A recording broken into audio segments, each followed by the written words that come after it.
Eu não tenho que dar muita atenção, porque com eles eu posso contar sempre. Mas eu acho que o grande problema que nós temos é quando a gente não dá atenção para o ponto fraco.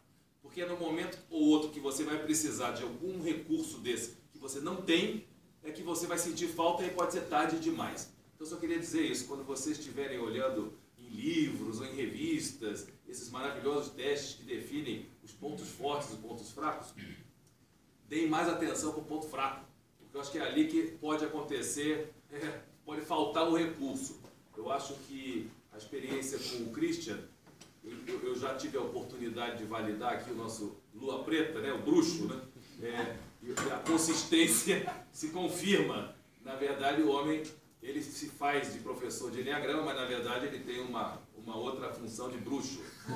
Então, de qualquer maneira, eu acho que sem dúvida nenhuma o aprofundamento no entendimento desses pontos, né, dessas características de cada um é muito importante.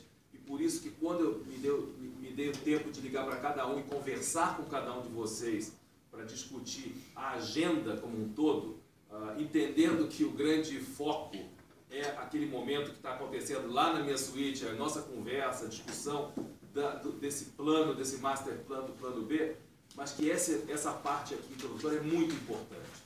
Ela é relevante, cada um de vocês entendendo e se inspirando todos os dias. Hoje me caiu essa camiseta aqui que me pareceu sempre um bom motivo para a gente começar esse bate-papo, né? Pelo menos eu uso a minha própria inspiração para me pautar para a primeira conversa com vocês, e cada um de vocês tem a de vocês, mas eu achei muito bacana essa de experimentar, errar, aprender e repetir.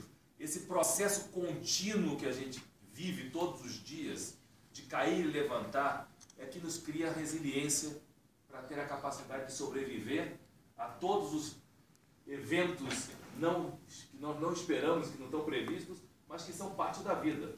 A oscilação, a subida e a descida, a crise, as depressões, são a nossa natureza. A impermanência é parte fundamental da nossa natureza e a gente tem que aceitar isso e conviver da melhor forma possível.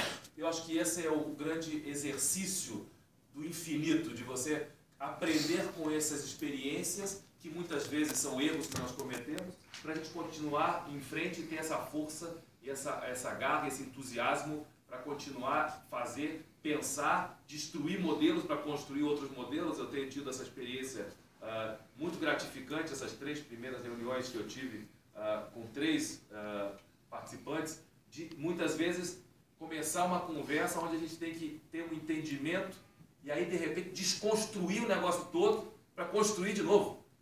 Então, acho que realmente esse é o exercício que eu acho que faz parte dessa nossa experiência aqui e que é o que valida tudo isso. A gente às vezes tem que estar pronto para desconstruir um modelo, uma ideia, um projeto que pode ser horrível.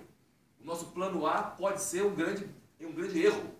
E a gente tem que ir para uma nova proposta. Por isso, ontem a gente começou com a página com a camiseta branca e hoje estamos aqui e vamos refazer. E se tiver que fazer o plano C, o plano D, o plano E, nós vamos fazer. Mas o que importa é ter essa abertura e essa capacidade de aceitar a desconstrução, muitas vezes, para reconstruir depois. Deixo vocês aqui com o Renato, para ele poder desenvolver com vocês e com a Robervânia o segundo módulo da Escola da Vida. Hoje nós vamos ter um convidado que para mim é muito raro, uma pessoa muito importante, me tocou.